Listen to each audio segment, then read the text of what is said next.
Hey, what is up, everybody? This is Stevie Breach coming to you. It's a rainy night here in Sacramento, California. We're getting ready for WrestleMania. I will be honest with you that today I spent a good majority of my day throwing shirts into my luggage to take to Dallas. Even though we're 3 weeks out, I don't want certain shirts to get lost.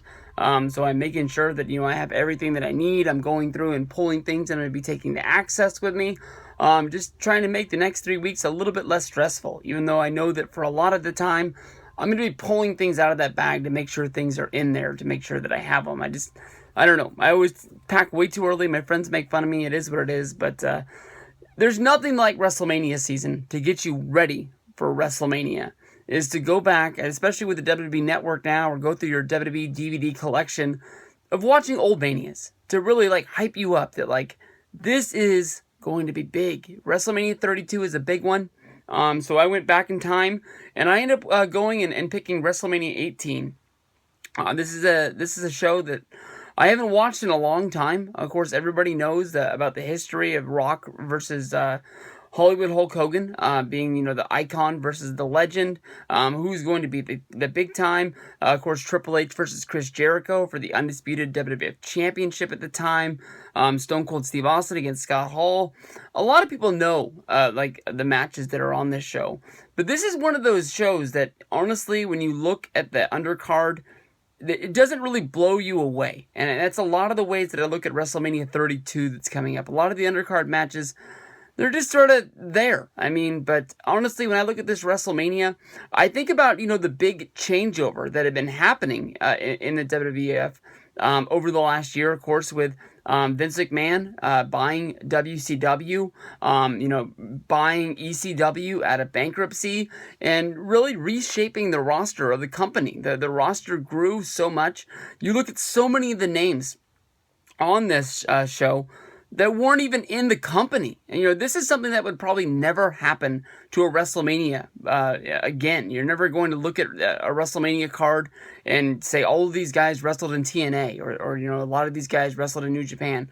They'll bring guys over, but a lot of them are going to get stuck in NXT, this, that, and the other, and they'll have to work their way to proving themselves onto the main card. But if you look at the matches that are on here, Rob Van Dam was wrestling for ECW.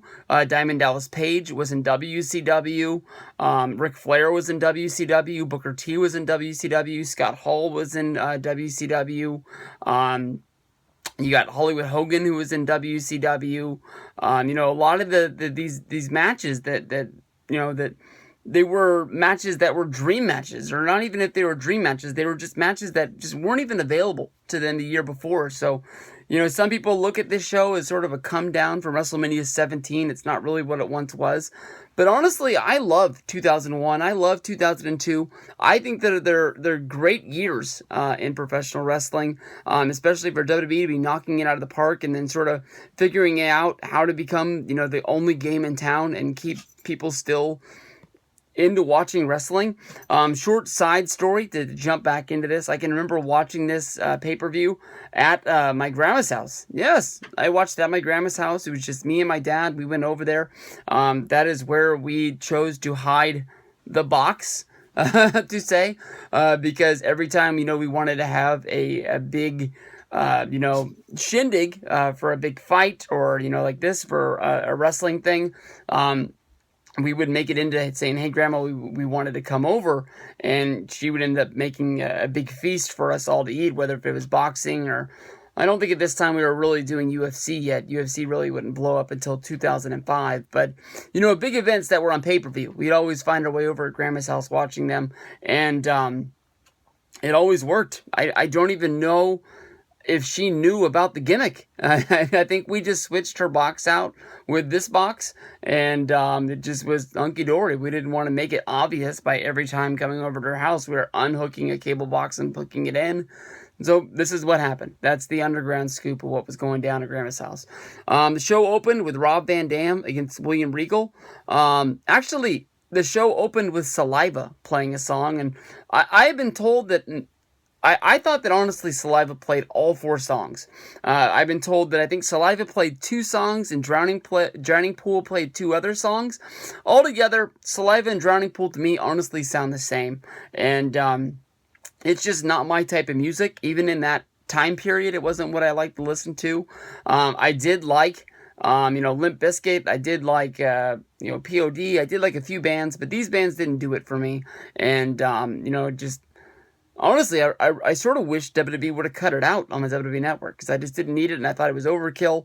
And, but then again, people would bitch about not having all of the real things that are on there. But then again, if you go watch WrestleMania 17 on the network, I don't think they have the My Way thing, which really sells Stone Cold Steve Austin against The Rock as being really, really big.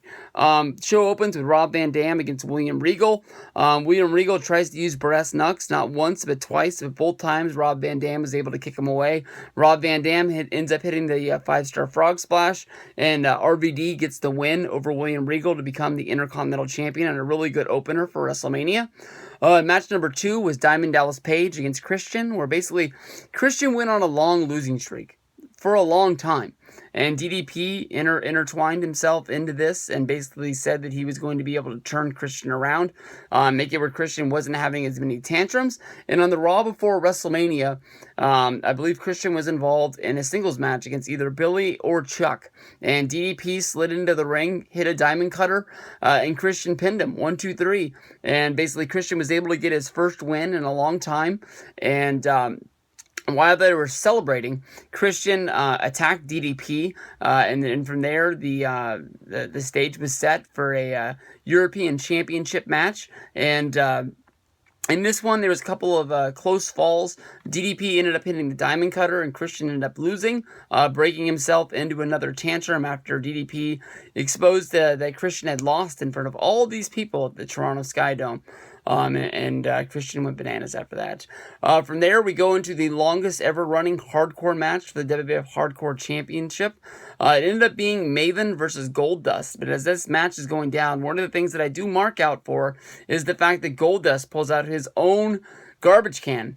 Gold! Loved it. Maven and Goldust ended up knocking themselves out with the double trash can spot, which then I believe it was Spike Dudley comes running out and pins Maven to become the new hardcore champion. Crash Holly comes running out and chases away Spike Dudley as they go running into the back. WWF tosses to another performance from, I believe Drowning Pool to where they finally cut back to the back as Spike Dudley runs into a fight with him and Al Snow, this, that, and the other. Championship changes hands, I believe, twice before finally the Hurricane swoops in, and he ends up kicking the champion and getting a pin, and then he becomes the new champion. From there, we go to Kurt Angle against Kane. Kane is one of those guys that, I think about the match at WrestleMania 15 with Triple H. Kurt Angle here at WrestleMania 18. It just doesn't really make sense. It's not a bad match, just not a good match. Angle ends up getting a roll-up using the ropes to pin Kane 1, 2, 3 to get the win. Undertaker and Ric Flair really surprised me. I believe in my mind, this is one of the matches where Ric Flair really starts to turn it around and remind himself that he's Ric Flair. The start of the match really doesn't end up that well, but within a few minutes, Ric Flair is able to remind you that he's Ric Flair, and he's going to get anything over in the world. And there's a spot during the match when Arn Anderson rolls out from underneath the ring where I guess he'd been hiding all night long and delivers a huge spine buster to The Undertaker, only getting a 2 count. They battle back and forth. Finally, Undertaker gets the win. This ends up being an historic win for him because once it's over, he poses for the camera, putting up 10, saying that he's 10-0 at WrestleMania. Really, really good match. From there, we go to Edge and Booker T. They were fighting over a shampoo commercial in Japan. Pretty stupid, but it is what it is. Edge gets the win here. You can tell that he's a newly rising star in the company. Stone Cold Steve Austin has a match with Scott Hall. Nothing really memorable in this match other than the way that Scott Hall sells the stunner.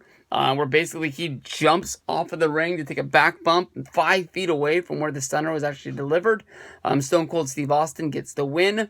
From there we go to a tag match. Billy and Chuck, the APA, the Dudley Boys, against the Hardy Boys. I guess for the Dudley Boys and the Hardy Boys, they can't all be TLC matches at WrestleMania. Nothing really spectacular here. Billy and Chuck, who came in as the champions, leave as the champions. But it is what it is. It wasn't that great. There we go to what should have been the main event, The Rock versus Hollywood Hulk Hogan.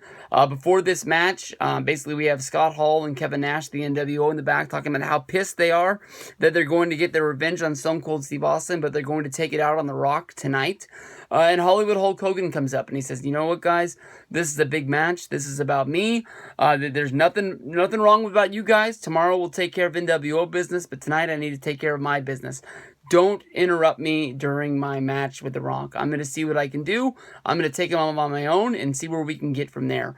The Rock and Hulk Hogan go out there and have a spectacular match where I'm sure that you press mute on that match and you watch it, there's nothing really there. But it's one of those matches that the crowd gives their all to Hollywood Hulk Hogan. They decide pretty early into the match that The Rock's not Hogan, and they're not going to go for him. But The Rock ended up getting the win. After the match, basically Hollywood Hulk Hogan and Rock, shake hands in the ring, and then, momentarily after that, Scott Hall and Kevin Nash come running down to attack Hollywood Hulk Hogan. The Rock makes his return down to the ring where The Rock and Hogan chase off Hall and Nash, and we see a pose down. The next night on Monday Night Raw, we don't see the return of Hulk Hogan. It's still Hollywood Hogan, but Rock and Hogan would team up against the NWO, and that would sort of be the start of Hollywood Hulk Hogan coming back as red and yellow. I know that Hogan has said that it wasn't in the plans for this to happen, and that's probably why he didn't have any of the red and yellow merchandise on him, because they might not have known what they were doing, but Hogan says a lot of things, so I've never known to believe that story or not, if it was called on the fly. The next match, a lot of people talk about the main event just being all the air sucked out of the room. The Jazz versus Lita versus Trish Stratus match reminded me a lot of that Divas match at WrestleMania 30 after Undertaker lost to Brock Lesnar and lost the streak. I can't tell you honestly one thing about this match other than what Trish Stratus was wearing. I don't remember anything. My notes here say that Jazz gets the win. I'm going to have to believe it because I don't remember. From here, we go to Triple H against Chris Jericho in the main event for the unified, or I guess it's not the unified, the undisputed championship. I will tell you that I did mark out for Stephanie McMahon coming out with Chris Jericho. I felt it very weird, and I guess I just, after not paying attention to the women's match, just my head wasn't in the game, and as Chris Jericho came walking out, and then he stopped and pretty much did the Scott Hall turn and point to the back, and Stephanie came walking out in her little jumpsuit where her cans were massively on display. This is around the time when I believe Stephanie had her boob job, and Vince McMahon and I guess Kevin Dunn were just in love with them so much that they were just shoving them down our throats. In this one, Triple H gets the win. Of course, this is a part of his big comeback time. He's coming back from the quad injury. They gave him enough love to put him in the main event and focus WrestleMania around him, but I don't know if it's because, maybe Vince at the time, I'm not 100% sure on my timeline. I don't think that Triple H and Stephanie were really together yet. I don't think they started dating until after they officially were really done on television. But maybe Vince got mad at Triple H and Jericho for dropping the ball with the main event and not being able to deliver as much as Rock and Hogan. But at the next pay-per-view, I don't know if it was also just to put the belt on Hogan to get it over with. 1 month later, at the pay-per-view, which would be, what was the next pay-per-view? Backlash. In the main event, Triple H loses the championship to Hollywood Hulk Hogan. It was weird. I mean, as a Hogan fan, as a Triple H match, or as a Hogan fan and a Triple H fan, that match is horrible. It's no good. I don't like the fact that Hollywood Hogan at 50, whatever old he is at the time, beats Triple H, who's supposed to be in the prime of his career, who's coming off a main event win at WrestleMania, and it wasn't a fluke victory, it was just really that Hogan was better than Triple H. And then, they're cashing in on the nostalgia round of Hollywood Hulk Hogan, how over he is, and every town he is. He only kept the match, or he only kept the title for a month before they rolled into Judgment Day, and that's where Undertaker beats him. So I don't know what the hell they were doing. I think Undertaker held it until he lost to... the championship just turned into a hot potato, pretty much, of everybody throwing it around and everybody had it. So This was a good Mania. Really, really fun Mania. I highly recommend you guys go and check this out. But next one up is going to be WrestleMania 19 coming to you live from Seattle. So I'll see you guys down the road.